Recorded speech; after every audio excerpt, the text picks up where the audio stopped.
Our top story this hour, a victory for workers at Amazon. On Tuesday, the corporation announced it will be raising its minimum wage for all U.S. employees.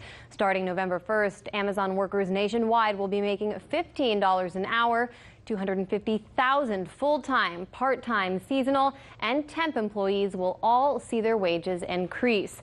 And while this is certainly positive news, keep in mind this development comes only about a month after Amazon reached a $1 trillion market cap for the first time in its history.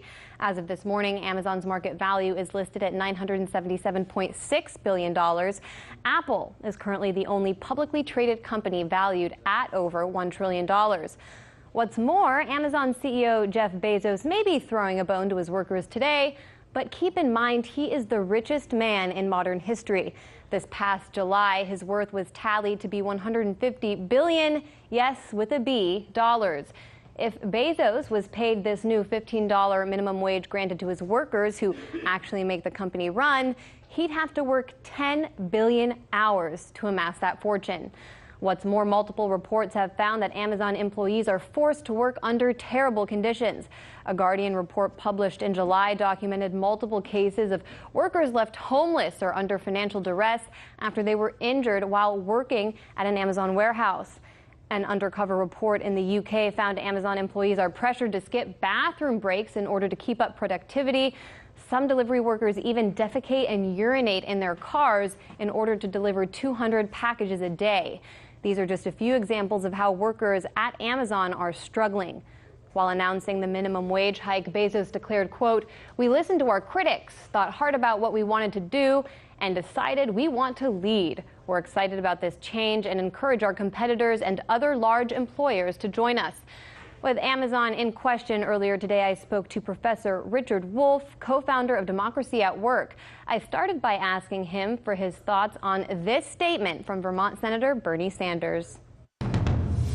We take this opportunity to thank the many hundreds of Amazon workers who contacted our office talking about the wages and working conditions that they were employed under. And we also want to take this opportunity to thank the heroes and heroines at the Fight for 15 movement, a movement which started off in the fast food industry a number of years ago, but is sweeping the country. I thank them very much for all that they do. All right, Professor Wolff, do you agree that this is a win driven by workers? Yes, it's partly a win driven by the workers. No question, they've been fighting hard. The campaign for $15 a minimum wage has been going on for quite a long time, and it played a role. But I think we have to be honest and admit some other things played a role, too.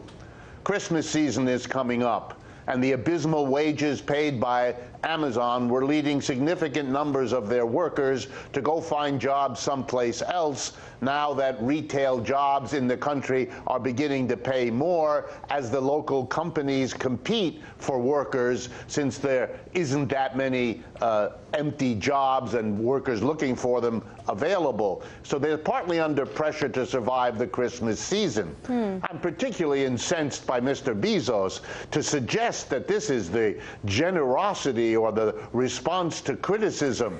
These criticisms of working conditions and wages there have been years in the making. They didn't listen, they didn't respond, they didn't do anything. And let's be clear, living in the United States today on $15 an hour is no party, is no big deal. For a company as rich and as powerful as that to pay so close to the bottom, that's the scandal. Yes, especially considering, as I mentioned, this is a company worth almost $1 trillion. And as I mentioned, Bezos himself is worth 10 billion times what one Amazon worker will now be paid for an hour of work.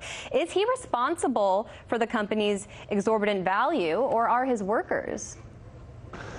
Well, it's always a game in a capitalist system in which the executives at the top try to pretend that this big company, or whatever it is their doing. This is nonsense. Thousands, in the case of Amazon, tens of thousands, hundreds of thousands of people got together to produce the wealth of that company. It is only because of our strange economic system that when you have hundreds of thousands of people using their brains and muscles to make the wealth of a company, you allow a tiny number of people, the board of directors, Mr. Bezos sitting at the top of it, to make the decisions what to do with the wealth that so many have produced. That's not democratic, that's not reasonable. And then to have them say how wonderful they are about themselves for giving you a low wage, it really pushes what's allowable in polite conversation.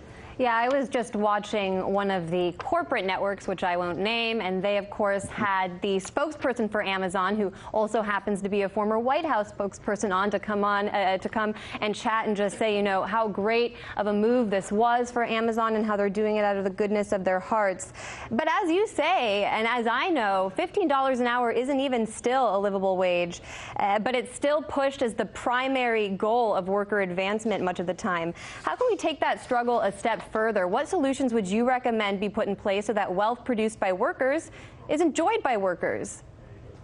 Well, I think the way to get at it is to understand that to pay the workers $15 an hour now creates in our bizarre economic system the incentive for Amazon to economize on workers.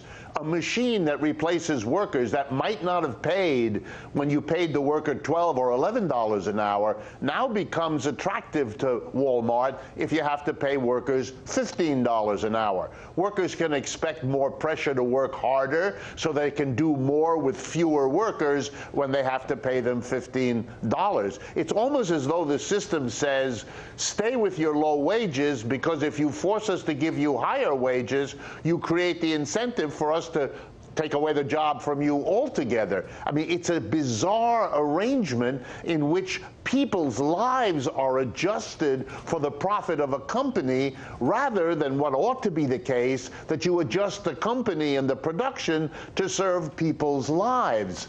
More profit for the shareholders, who are a tiny number, at the expense of the workers, who are a very large number, is not a logical way to organize an economy.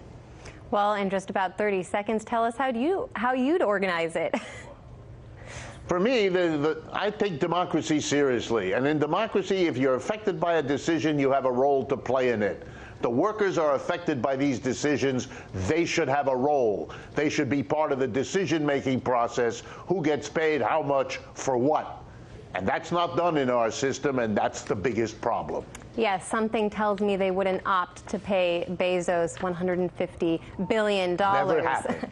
We have to leave right. it there for now. Professor Richard Wolff, thanks so much for your time. Hey YouTube, thanks for checking out our channel. We hope you enjoyed the video. We have tons of content for you just like this. For more of RT America's one-of-a-kind news and analysis, be sure to subscribe and never stop questioning more.